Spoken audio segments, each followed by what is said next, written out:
ulinzi imara ndio msingi wa amani na maendeleo ya nchi yetu. Kauli mbiu hii inaakisi ukweli kuwa hakuna maendeleo bila amani.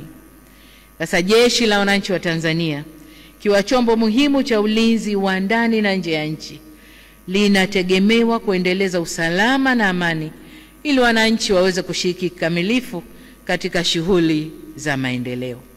Kwa muktadha huo, niwatake muitumie kauli mbiu hiyo kuendelea kuimarisha ulinzi wa taifa letu.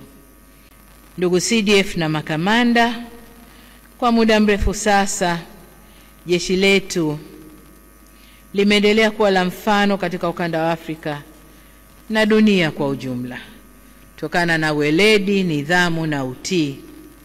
Ili kuendelea kuwa jeshi imara na la mfano, ni muhimu kuwekeza katika mafunzo na mazoezi yanayoendana na matishio ya kisasa na matumizi ya teknolojia mpya.